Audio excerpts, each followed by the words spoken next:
You are listening to Theoretical Insights of D&D. Lord, give me a fireball! Screw how hot your skin is, my bars are hotter. Let me tell you what this is. Let me tell you, you listeners, if you don't know what the zombie has packing in his decaying flesh. You shut up, cancer bones. You gonna be a zombie if that cancer doesn't get cured. Hey guys, I'm Rob. And I'm Eric. And welcome back to another episode of Theoretical Insights of D&D. And today we cover the next three subclasses from Kobold Press for the fighter in the Ghost Knight, the Griffon Knight, and either the Prescient or the Prescient Knight. I'm not 100% sure on that pronunciation, but, you know, I'm sure somebody will eventually message us from Kobold Press and correct us on this pronunciation. Yeah, it's one of those things that can be several different pronunciations. And I'm not going to lie. Background. I was, honestly blown away by what the other three subclasses were bringing to the table, specifically the Ajet. Oh, yeah, they were. Oh, it was, yeah. I mean, what was it? Using your hit dice? The chaplain was using your hit dice to let other people heal and take away levels of exhaustion. All those was kind of throwing me off a little bit because normal classes and like the actual D&D Wizards of the Coast books, they don't really use hit dice a lot. Well, yeah, outside of healing or at a short rest or stuff based on the number of hit dice that you have, then you know, it's just one of them things. But it's one of those things. I forgot about hit dice several times. Well, yeah, Kobold Press has really capitalized on that. And like I was saying in the first episode, we're going to have to get our hands on some Kobold Press modules. Yes. Because I think there's going to be a lot of exhaustion levels gained as to why there's so many classes that we've kind of glanced at so far that get rid of levels of exhaustion. Yeah. But let's kick this list off with the Ghost Knight. The Order of Knights Incorporeal, or Ghost Knights, draw power from undeath and bring themselves closer to that grim fate in service to their vampiric and ghoulish masters. Bonus proficiency. Beginning when you choose this archetype at 3rd level, you gain proficiency in the animal handling skill. Which is kind of interesting to see on a Ghost Knight, but makes sense with it being a knight because most knights are known for being a well-known mounted combatant, kind of like the Cavalier from Wizards of the Coast that we covered last year. Pale Rider, also at 3rd level, you can cast Find Steed. The steed created is an undead creature that takes the form of a ghostly pale or dappled riding horse. Your GM can substitute a camel, a mastiff, or another mount appropriate for your character. When you reach 7th level, a ghostly undead warhorse becomes available. You can cast this spell once and regain the ability to do so when you finish a long rest. While riding your mount, you can use a bonus action to have the steed make one attack. It's actually really good. And that's at 3rd level. Yeah, that's really good. Yeah. But here's the thing. It's not saying that you're getting resistance or any kind of additive effect of like you get advantage on dexterity or strength saving throws because you're on the back of the steed. It's just saying, hey, because you're on that steed, guess what? We're going to give you the opportunity to take a bonus action to have it do a kick or bite attack for its, what is it, like a 1d6 plus whatever for a horse or whatever? Yeah, but at 3rd level, that's an extra d6, which is probably going to be a killing blow at some point. Well, yeah, but you also got to keep in mind that the horses and mastiffs and stuff only have like a +3 to 4 to hit. Yeah. Realistically. So it's not overpowered, but it's a good flavor. Oh, very good. Very good flavor. Speaking of good flavor, Frightful Charge. Beginning at 7th level, when you move at least 20 feet and attack a creature, it must succeed on a Wisdom saving throw, 8+ proficiency plus charisma modifier, or become frightened of you until the start of your next turn. Taint of Undeath. At 10th level, the foul nature of the undead begins overtaking you. You no longer need to eat or drink, and you are immune to being frightened. You take on a pale or waxy appearance that the living find disturbing. You have advantage on intimidation checks made against living creatures. Okay, I like that. So, honestly, what I'm seeing here is, possibly a good way of making the headless horseman Oh, definitely. in D&D Yeah. with the Ghost Rider or the Ghost Knight. This is like I had just thought about it until I said something. It's the way it usually goes. The CRPG, like Baldur's Gate, that we play. Divinity Original Sin 2? Yes, the undead class, the undead race. And Oh, Divinity, yeah. where everybody like, ew, when you walk by, unless you've got your... No, it's not you when you walk by. It's they immediately attack you. Well, yeah, but still, Yeah. it gives off that same feel, which is understandable. Now, what's cool is the 15th level, you're getting what clerics get for their divine strikes. Grave Ooh. Strike. Starting at 15th level, your weapon attacks deal an additional 1d8 necrotic damage, and you have resistance to necrotic damage. Mm. That's actually really good. That is really good, although I would rather it come in like level 12. Well, you also got to think of what you're getting at level 12 for the fighter. But in between now, you've gotten like 3 or 4 feats or ability increases, along with, by this point, at 15th level, that would be a third attack per action. Oh yeah, I forgot that their third point. attack comes in. Yeah, you'd have 3 attacks per action by this point. Yeah, you'd be doing, an additional 3d8 necrotic. So it makes complete sense as to why it doesn't come in until Yeah. 15th level, because if it came in before this 12th, if it came in at 12th level, Grave Strike would completely break the fighter. I see it now, yeah. Oh, I just read the name. Ghost Rider. At 18th level, as a bonus action, you and your mount become ghostly and insubstantial for 1 minute. You gain resistance to bludgeoning, slashing, and piercing damage from non-magical attacks, and you can move through creatures and objects as if they were difficult terrain, but you take 1d10 force damage and are pushed to the nearest open space if you end your turn inside an object. Sir, this is a paladin transformation. Yeah. And it's really good. Like, is it as powerful, realistically, as a 20th level eject? Probably not. Yeah. Is it cooler? Oh, yeah. Well, It's a lot power, cooler. it could be close. Because think about it. At this level, you're going to be fighting dragons and like castles and this stuff. Yeah, you got just a point. float through a wall. You've got a really buddy. good point there. Stab him in the back. Well, see, here's another thing, is that when we get done covering, because we've got 3 more to cover after we finish up this episode, we're going to have to try and compare and contrast from the fighter classes that we covered previously. You know, Yeah. the Battle Master and Champion and stuff like that. I'll go ahead and tell you, all of these are better than the Champion. Yeah. And all of them, the Cavalier is probably just as good as this, because they're both centered around being a mounted combatant. Right. They both have their pluses and their minuses. Yeah. But then in comes the Battle Master, the Rune Knight, and I just had it in my head, the Psy Warrior. Oh yeah. Those are going to be the big 3 that are not going to be easy to top. Yeah.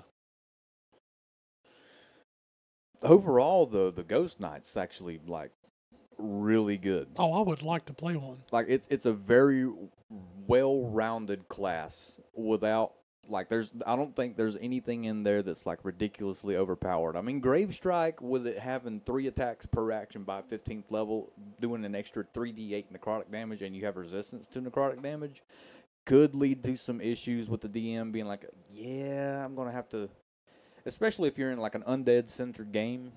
I'm gonna have to try and Yeah, this would work figure- great as you're a knight that broke away from the big bad guy's order. Yeah. Because realistically, if you're going to run a game of D&D, you're going to realize that it's an ever-evolving and changing thing, because what your party can handle might change in between now and the next session. Yeah. Yeah, this ain't like Because- Baldur's Gate 3 where it's... I mean, Baldur's Gate 3 does have some power leveling to it, but it doesn't throw random stuff like an actual tabletop game of D&D can. Yeah, and there's a lot of stuff that's in D&D that you will never see in Baldur's Gate 3. Yeah. Like well, no, there is an undead dragon in Baldur's Gate. Yeah. Like the Tarrasque. Just to throw something crazy out there. You're not going to see a Tarrasque in there. And you're also not going to see a lot of ghouls all at once, you know, outside of that one encounter on your way to the what was it called? The Shadowfell? Not the Shadowfell, the Shadowlands, the Cursed Lands. Yeah, well, Act 2. Yeah, where you run Yeah. into those undead group, and it's got a couple of ghouls. Yeah. But outside of that, you're not going to see a lot of them, because once you get into Act 2, the undead stuff's pretty much gone. Yeah. Well, until you get into the Night Song stuff. But realistically, I think the Ghost Knight is a top contender, specifically out of the 4 that we've covered so far. The Ghost Knight's better than the Chaplain. The Ghost Knight Well- starts... No, I take that back. The Ghost Knight is just as good as the Chaplain. I think it falls a little bit short of the Ajet, and it's better than the Clanking Mercenary. Well, the Ghost Knight starts out heavy-fisted from the start. Oh yeah, being able to cast Fine Steed and you're a mounted combatant like the Cavalier to begin with, it's automatically giving you a notch up. If the Cavalier had something like that, it would have been so much better. I mean, it does level out mid-range, 7th, 10th level. Grave Strike at 15th level is a boost, and then it levels back out at 18th level with Ghost Rider. Yeah, because let's be honest, Frightful Charge could be really good, or it could be completely useless if you roll badly and don't have a decent charisma. Yeah. So they can be making a save of what's proficiency at 7th level 3. They could have to make a DC 12. Yeah. And that's if you only have a 12 in your charisma, they have to beat a 12 or they're not frightened, It's just one of those, it's a flavor thing. Yeah. And it's one of those to where you feel good about rolling it, like you need to roll to make sure that you're not scared of my character for the next round. It feels good whether it works or not. Yeah, it's definitely got some flavor to that one. Now the Griffin Knight has, if the Ghost Knight is Gordon Ramsay with flavor, or no, we'll say Guga Foods, because every video is salt, pepper, nothing else. That's Guga Foods. This is Fragieri because we're in the middle of Flavor Town, okay? The Griffin Riders were devastated long ago, so they now have only a shadow of their former glory. These days, most Griffin Riders are mercenaries and hedge knights, but a few still nobly defend the realm as members of the Order of the Griffin Knights. Led by their doughty dwarven commander, the Griffin Knights patrol the Great Northern Road and keep the free city safe from attackers. Griffin Knights swear an oath of allegiance to both the Order and to their Griffin mounts. The Knights put the safety and health of the steeds above all else. You are not a Griffin Knight without a Griffin to ride.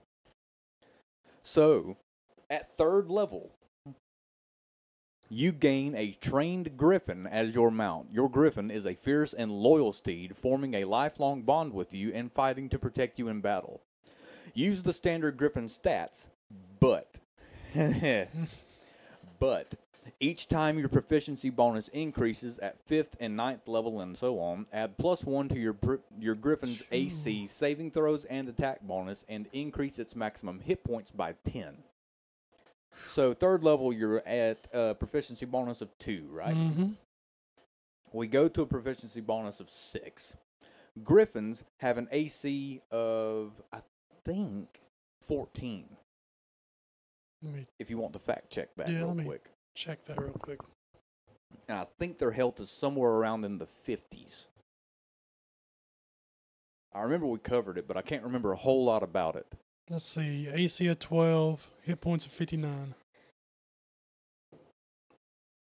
We'll just go ahead and make it easy. 60 health. Yeah. You know, so AC of 12, 60 health. Well, that's the Yeah. mid-range roll.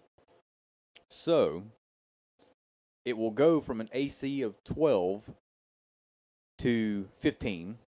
It will gain another, let's see, 4, 5, 6, yeah, another 30 health, so it'll go up to 90. It'll get +3 to its saving throws and attack bonuses. Yep. That is a that is a commendable mount. That's better than Warhorse. And that's at 5th Without level. the flying speed. Yeah. Jeez. Well, even at 5th level, it's 70 health and a 13 AC, and it's already outperforming the Warhorse just based solely on this flying speed. Yeah. Now, your Griffin obeys your commands to the best of its ability, taking its turn on your initiative. It moves and acts as you direct it with just 3 action options: dash, disengage, and dodge. If you want the Griffin to attack, you must use your action to command the Griffin to do so. This allows it to use the attack action as a reaction on your turn. Once you gain the extra attack feature, you can make a weapon attack yourself in addition to ordering your Griffin to attack. Jeez. Trained Griffins are in short supply. If your Griffin dies, you must wait until a new mount can be located for you by the order. This typically takes around 30 days, but this period can be longer or shorter at the DM's discretion. Importantly, Griffin Knights who are given a replacement mount are expected to provide a viable Griffin egg to the order in return. Okay, that's awesome. That's not the only thing you get at 3rd level. Yeah, but that part where they Yeah, they have to expect send something you back. a new one, Yeah, and you send them an egg back, that is awesome. yes, that's actually really good. It's like, do you want another Griffin? Okay, you need to go and find a Griffin egg because the order is not going to give you one until you do. Yeah. Or they're going to loan you one just long enough for you to get that Griffin egg. If you don't bring it back within 7 days, they're going to boot you out of the order, and then you will be placed on a federal watch list, and you will be a wanted criminal. No fly list. Literally, no fly list. But also at 3rd level, you gain high in the saddle. You gain advantage on saving throws and ability checks to avoid falling off of your Griffin. You also gain the ability to cast Featherfall spell once a day, using Charisma as your spellcasting ability. Which, realistically, it's not going to matter if you use what you used as your spellcasting ability because it's just Featherfall. Yeah, it's just Featherfall. Aerial Combat Mastery. At 7th level, you learn the following special aerial combat maneuvers. Okay, that's already cool. You must be mounted on your Griffin to use these maneuvers. You can use more than one maneuver per turn, but you can only use a single maneuver on an attack. Once you've used a total of 5 maneuvers, you must take a short rest or a long rest before you can use any of them again. Starting at 15th level, you gain an additional use of your maneuvers between rests, and again at 18th. Okay.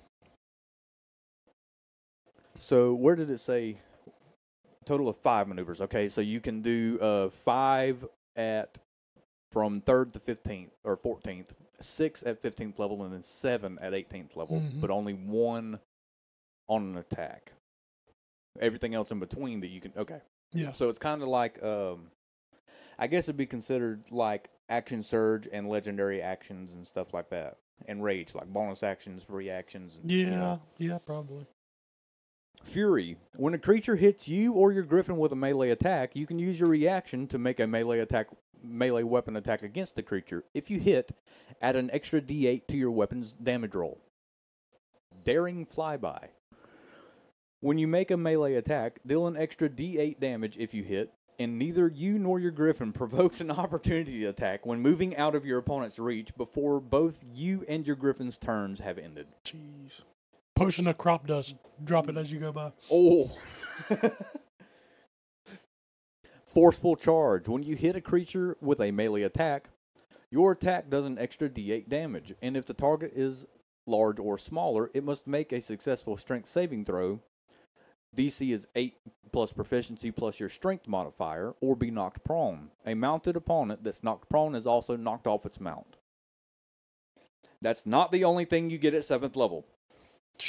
But hold on a second. 7th level, you're getting all these plus a D8 extra. Well, it's no different than the Battle Master because that's the superiority die for the Battle Master. Yeah, but can the Battle Master fly by you? No, it doing can't, an but extra it can, but it can do 3 trip attacks in one turn if the first two don't work. That is true. It can do a trip attack if it works, then do menacing attack to frighten the next guy, and then do a maneuvering attack to bring somebody in. All in one turn. This is a mounted Battle Master. Yeah, pretty much. So also at level 7, you get Fight as 1. When you are mounted on your Griffin, both you... Oh my gosh. English. When you are mounted on your Griffin, both your own attacks and your Griffin's beak and claw attacks score a critical hit on a roll of 19 to 20. At 15th level, a critical hit is scored on a roll of 18 to 20. This guy is a champion Battle Master Cavalier. Yeah, that can fly. This is stupid. I love it. Like, seriously, I love this. This is like, I'm a big fan of the Griffin to begin with, from like Greek mythology and all that. You've got a Griffin on your Warlock Bard in game. Yeah, and I graduated from a high school whose mascot was the Griffin. Yeah. So, I mean, this is crazy. Dude, Wizards of the Coast really dropped the ball with the Cavalier. Like, really bad. Well, I mean... Like, remember when we were talking about it, because I think you were there for that episode. It was the Cavalier, the Psy Warrior, and the Samurai that we covered in that episode. That's what inspired me to make my Psy Warrior in Jeremiah's game. Yeah. Well, and it's also what kind of inspired me to to talk Amanda into playing a Samurai in my game, which is really good, by the way. Yeah. The Cavalier, the only thing we could think of that would be really good on it, or actually kind of interesting, was a dex-based fighter, gnome or halfling riding a mastiff. That's how we made that cool. Yeah. This is cool on its own. Forget the Griffin part. If it was just a warhorse, it would still be awesome. Yeah. Now you've got me thinking. I want to make a dex-based Cavalier with archery fighting style. No. Be a Mongolian mounted archer. Oh, man. That's what my next character in your game's going to be. I don't want to have to deal with that. Marcel and Vormir will never die. Thank you. Improved aerial combat mastery. At 10th level, you gain the Deadly Swoop aerial combat maneuver. In addition, the extra damage die rolled when you're using a maneuver becomes a D10. Jeez. Good Lord. Okay, what is Deadly Swoop? While mounted on your Griffin, you can make a devastating dive attack. You must begin the move at a higher point than your target and must move at least 30 feet straight toward the target before the attack. You and your Griffin make your attack rolls with advantage, and you add in 1d10 to the damage for each attack that hits. Good Lord. So that means while you're diving on this guy, you can take both of your attacks. Yeah. You can go bam, you and your Griffin, bam, both at advantage, both dealing an extra d10. Yeah. Scoring a crit on a 19 or 20. And guess what? If you crit, you roll 2d10. Yeah. If you do this past 15th level, then it's a crit on an 18 or 20. Well, see, here's the thing. This is where this class takes a little bit of a hit, and I'm glad that they did. They don't gain anything at 15th level from their subclass. It's empty. They're outside so of, like, powerful upgrading at stuff. 10th. Oh, yeah, they're stupid at 10th. They're possibly the strongest fighter subclass at 10th level. To be completely honest. What do you see 18th level? Oh, no. I've already seen it. Your damage die becomes a d12. So you use your long sword with your shield on the back of your Griffin. By this point, you have a +2 plate and a +2 dadgum shield. So you're sitting there at a 25 AC doing 1d8 plus your strength modifier, which is 5, or unless you've got a belt of giant strength, we'll just say it's +7. So 1d8 plus 7, 4 times. Mm-hmm. Plus a D12. Plus a great axe every turn. But you got to think. Plus a great axe every turn. By this level, you've got a magical sword. You're your own barbarian. You don't need one. You just hold. You have a barbarian of your own in your back pocket. You got a pocket barb. You ride your own barbarian. The Griffin becomes the barbarian. It just comes in going, "Ah!" And it's fine.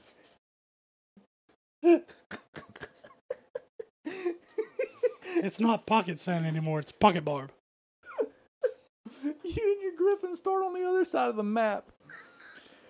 And you're like, all right, Griffin, we're going in for the attack. Give me your best battle cry. Rage.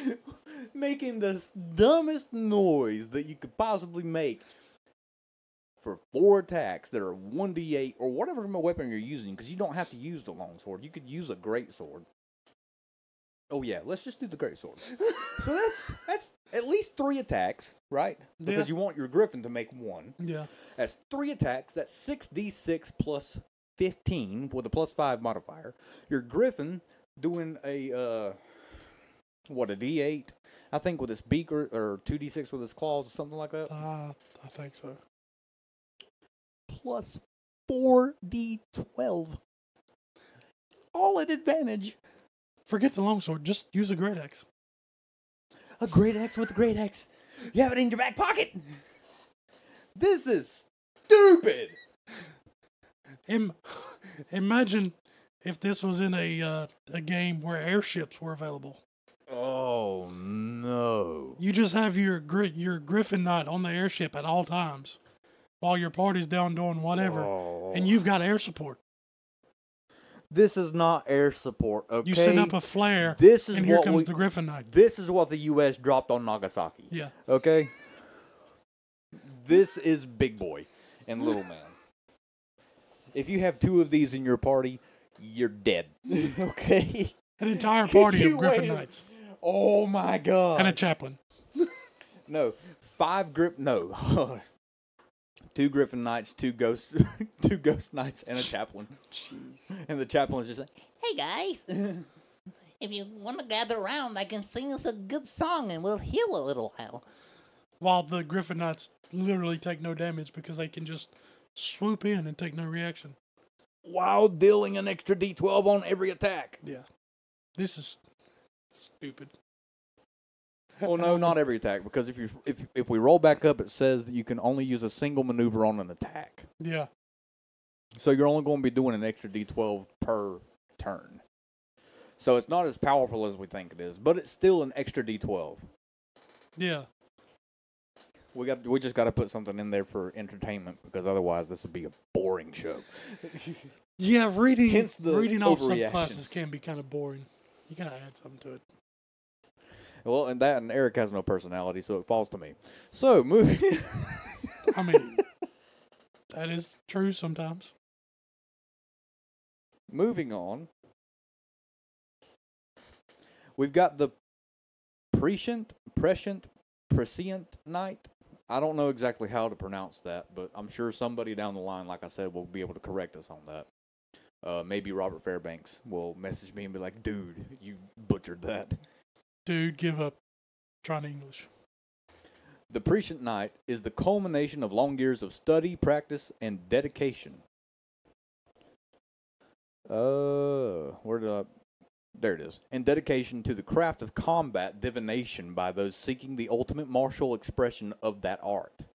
Their ability to meld martial prowess with combat divination makes them a formidable force on the field of battle. Except as noted below, Prescient Knights functions as fighters. What is that? What is that all about? Oh, yeah. I've been reading a little bit down here, What? skimming through it. Yeah. These guys are Okay, ridiculous. so this is Kobold Press's version of an Eldritch Knight. I yes, like but this. it's an arcane knight. So instead of an arcane archer, you get an arcane knight. Pretty much, yeah. So when you choose this archetype, you become proficient in the Arcana skill. I like that. Yeah, I like that a lot. because you've been studying for years. You better be, yeah. Reactive Echo. When choosing this archetype, your ability to anticipate the actions of your foes allows you to take a second reaction during a round in which you would... Well, Okay, That's really good. and that is when you're choosing the archetype. That's what. So First level for when fighters? choosing the archetype, your ability to anticipate the actions of your foes allows you to take a second reaction during a round in which you use your action surge. Yeah, but when they get what, first or second when they choose their subclass? Third. Third level? Yeah, third level is the subclass for all marshals, the cleric. No, the cleric you get at first level, but that's Okay. third level is when you start actually getting stuff. So you know? at second level, you can take a second reaction. No, this is third level. Yeah, third level. Third level, And you can if use one of your- those reactions to cast action surge. Well, action surge is not an action, nor is it a reaction, nor It's a is bonus it a bonus. action. It's not a bonus action. I thought it was a bonus. No, it is a free action. Action surge is no action. It is just action surge. So you can Like Amanda, the wife, right? She, as Yashi in my game, can take her 2 attacks after taking her bonus action to get the 5 temporary health and gain advantage on that attack, and then action surge to gain 2 more attacks. That is action surge. It is not a bonus action. Yeah, yeah. That's what breaks fighters so easily, but in the fact that you can gain 2 to 4 more attacks for free. This one is giving you an extra reaction.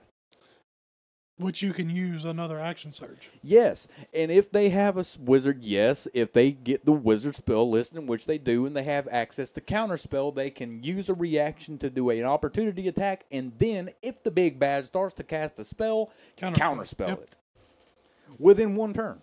Level 3, this is already busted. Yeah. So, at 3rd level, you gain the ability to cast spells. Now, you do not get a 5th level spell, unlike the Eldritch Knight. The Prescient Knight spellcasting table indicates how many spell slots you have available for the spellcasting, just like any other one. So, at 3rd level, you would have 2 cantrips, 3 spells known, and 2 first level spell slots.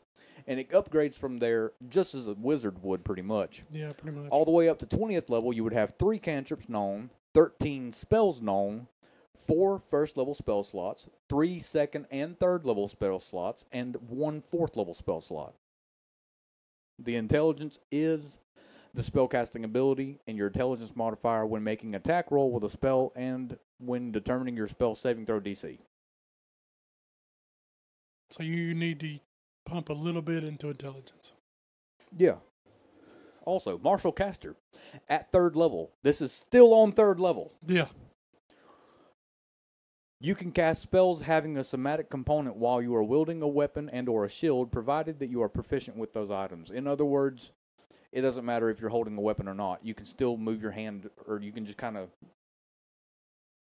hold your sword or your battle axe with your index finger and your thumb and just dance your 3 fingers around, and you're still able to cast your spell. Well, I mean, shields, they're strapped to your arm. You could still have full range of motion with your hand with a shield. Yeah, I mean, realistically, we're not going to get on that discussion until we talk about what doesn't make sense in D&D, which yeah. we're going to do one day. But because the only thing that would make sense is if you had a wizard with a -4 to their strength ability score, and they happen to be wearing medium armor with a bunch of metal in it. Yeah. That's the only reason I see that they wouldn't be able to cast a spell. But they have to make rules for the game for it not to be completely Yeah. busted, so, you know. Well, That's, this is already that's another busted. conversation down the road. Constant Vigilance. Beginning at 7th level, you have a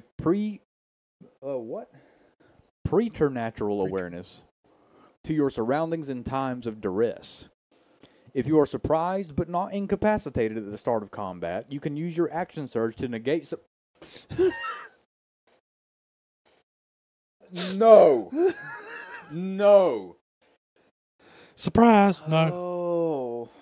Okay.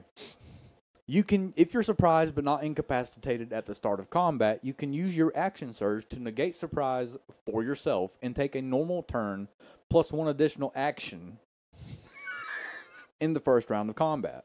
Additionally, using your action surge this way allows you to give sufficient warning to your allies who are within 15 feet of you so they can start taking reactions after your turn.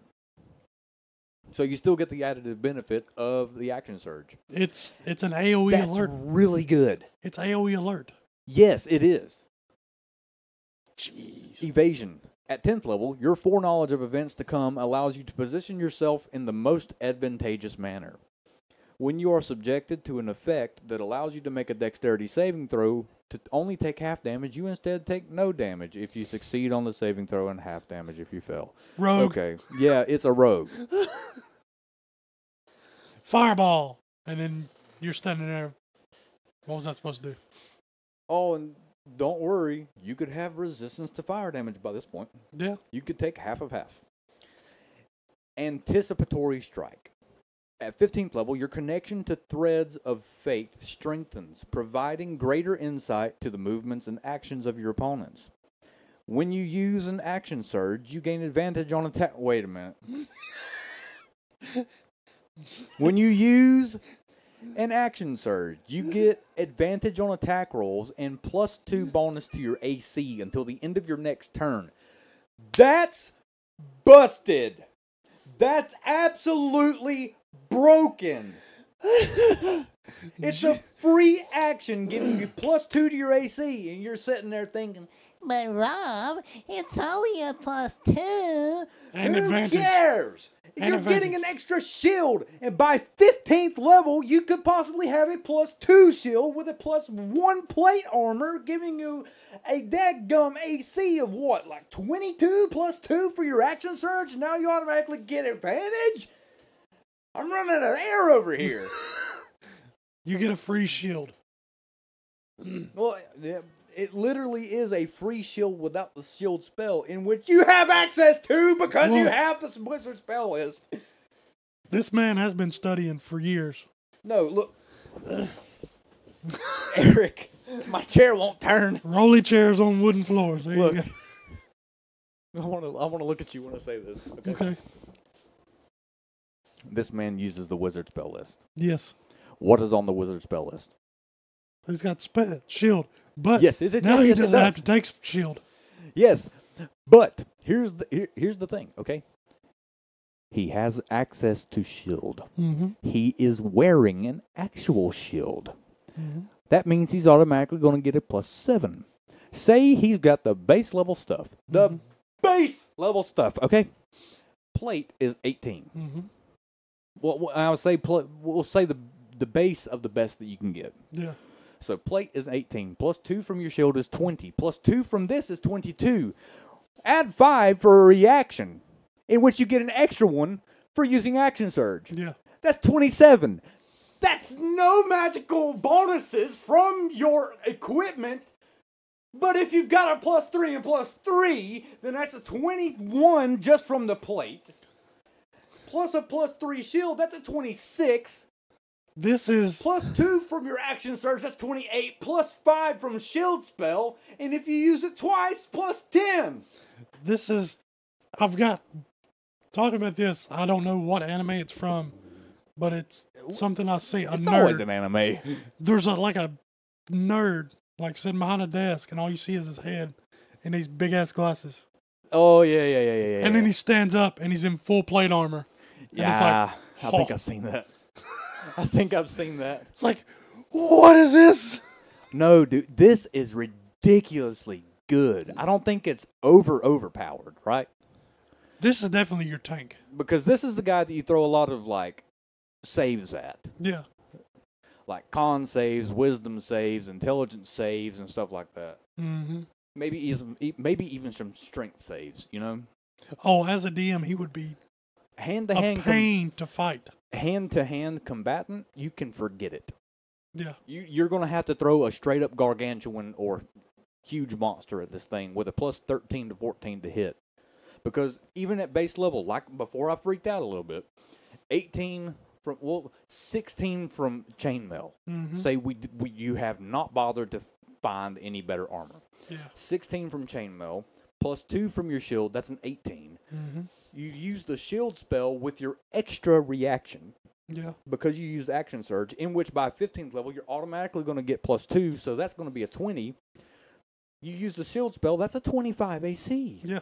And you still have another reaction to use shield again, in which, as far as I know, will stack. Because it raises your AC again. Yeah. It does not say that it cannot stack, which would take you to a 30.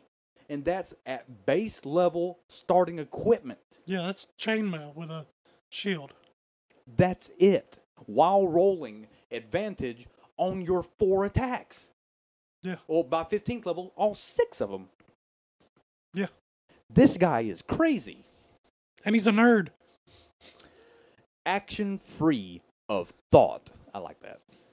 At 18th level, your martial mastery of combat divination is such that you are able to react to your opponent without conscious thought and with minimal physical effort. During combat, you can take 1 reaction every turn instead of 1.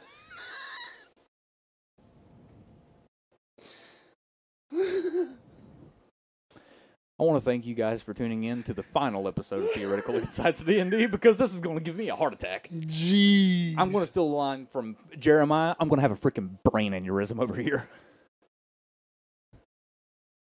So during combat, you can take 1 reaction every turn instead of 1 per round. Okay. Granted, if you action surge, you get 2 per turn. Yeah, and that's stacking.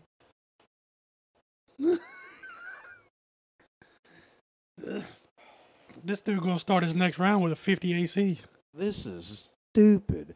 Well, let me look up and see exactly what shield spell does, because I don't think it actually does anything special if you cast it at a higher level that I know of. I might be wrong about that. Yeah.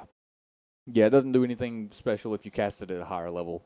But, like I said, you've got, by 18th level, you've got 10 spell slots. Yeah. If you don't care anything about your magical damage. Because with the wizard spell list, by that level, you could have lightning bolt or fireball, but who cares? When you can have a 50 AC. When you can use a reaction every turn. Because, look, here's the thing. Because you use action surge, you get to have a second reaction. Yeah. And that goes for every turn.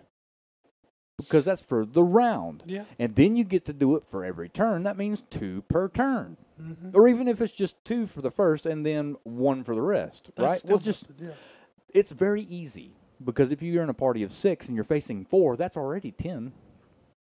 That's 50 that you're gaining from shield, plus your 2 from action surge. That's 52 on top of your 20 that you were getting from plate and a regular shield. Yeah. That's a 72 AC. Not even a dragon is going to in one turn. That's why I was saying con saves, wisdom saves, intelligence saves, charisma saves, and dex saves are going to be your only go-to for this. Yep. That's the only way to counter this guy. You can't counter him with damage to hit. No. There's no way. You cannot fight this guy by rolling an attack unless you score a natural 20. If you get a natural 20, or if you've got like a Griffon Knight fighting him or a champion fighter, and you score automatic crit on a 18 to a 20 roll, then cool, right? But you're only going to be able to do it with a critical. Because the biggest plus to hit that I have ever seen in D&D comes from like the Tarrasque and the ancient gargantuan dragons, and that is only a plus 17 or 18. Well, didn't and this guy's gaining plus 7, possibly plus 12 in one reaction, or one turn's worth of reactions. I remember somebody at the table rolling a 37 to hit. Well, that's with I'm talking about monsters. Oh. Yeah, now if you go into like magical items, and if you're playing a war domain, right? We're just going to get off on a little bit of a tangent real quick. If you play a war domain and you've got a +3 Warhammer, right?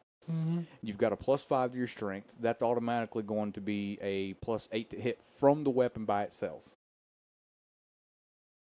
Yeah.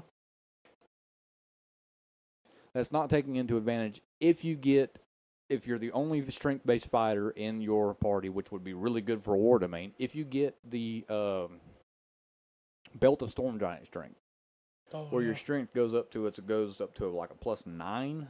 I think it sets it at 30. I might be wrong on that, but let's just say you get your strength set at 30. That's a +10. And then, I'm sorry, it's not just a +13 because it's also proficiency. It's a +9 just from the Warhammer. Yeah. Because it's hold up. Let me back up a little bit. Your 2 hit is your strength modifier and your proficiency bonus. Yeah. So if you've got a 5 proficiency bonus or a 5 strength, then that is 5 plus 6, which is 11 plus 3 from the weapon is a 14 to hit. Yeah. Now you have your Channel Divinity Guided Strike of +10. That's a +24. Yeah. And if you're not the guy to do that, at higher levels, the War Domain can do it for somebody else. Yeah. Guided Strike. Yeah. This is... The Prescient Knight is possibly broken. The most busted tank I've seen. But it is one of those to where if you start, like I said, if you start throwing a whole lot of saves his way to where he's having to make deck save after deck save after deck save. Well, you say that. Well, it's for damage, not for being knocked prone or Isn't there some wizard spells to give you advantage and stuff on I think haste gives you advantage on that. On stuff like give like pluses to your saves? I think haste does. That's about it. I mean, yeah, that's going to be your best opportunity, or stun him or paralyze him. But then you got the con saves for like necrotic damage. Yeah. The wisdom saves for taking, or intelligence saves. Feeble mind. If you get this guy with feeble mind, it completely shuts him down because it's an intelligence save. And realistically, if you're playing a frontline fighter, now granted, you could make this guy a gnome and have a really high intelligence, a decent dex, so it wouldn't really work. But if you're playing a Goliath that happens to be smart enough to do this with only a 16 intelligence, and he's more worried about shield and stuff like that and counterspell that you don't have to worry about saving throws and stuff for other people making, then there's the opportunity to try and hit him with something like Feeble Mind or Silence or Counterspell or Slow, So. Well, and another thing to think about, you're going to be using this guy in a party. Yeah. So as you level up, hopefully somebody in that party is going to realize, I need to start being anti-magic. Yeah, you're gonna have to start stepping up because this guy, I think honestly the perfect like 3 marshals. If you were going to have 3 marshals and 3 like spellcasters, because this is kind of like a half caster. It's not quite a half caster, but it's close to one. Out of what we covered so far, the 3 knights.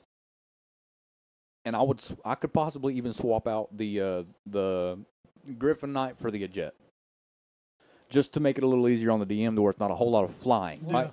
But then there's also some of the stuff you get from, say, the Druid. Yeah. So you could do a druid, you could do a bard, you could bring in a ranger, or you could go full caster and bring in a sorcerer or a wizard, or Lord forbid you multi-class a warlock with anything else. Yeah. A paladin warlock. Yeah. With Eldritch Smite. Yeah. Dude, I'm telling you, these subclasses are some of the best that I've read. Oh, yeah. And we went through every subclass for every class except for the Echo Knight and the... we skipped the Echo Knight and something else. The Gunslinger. But they were so simple that me and Jeremiah just didn't go back over them because we had already moved on to other stuff. But These are some of the craziest things I've read. And like going through the regular fighter subclasses from Wizard of the Coast. I wanted to play some. I didn't care about some. All the ones we've done here, I want to play one. Yeah. Well, I don't really care about the Clinking Mercenary. I'll be honest. I don't really care. I would rather just play a strength-based Artificer. Well, you're just a... Yeah. No, I mean, it's Yeah. the same way about the... me and Jeremiah, when we covered this with a second Druid class, it was... what was it? What subclass was it? Is that the Circle of the Land? No, it wasn't the Circle of the Land, because I much prefer Circle of the Land to this one. Much prefer it. So you got Moon, Land, Spores. Stars. Oh, the Stars, yeah. That one's kind of useless. Well, it's not so much useless. It's actually pretty good, but I do not like aberrations that much. Yeah. So I don't have that much interest in playing a class centered around that. These aren't centered around the daggum thing. They're just on their own, doing some crazy stuff. One thing I've noticed about these three, nothing about hit dice. No, there's nothing about hit dice, and there's nothing about removing a level of exhaustion. Yeah. If you pay attention real close, these 6 that we've covered so far are a party in and of their own. Yeah. It's just there's no full caster.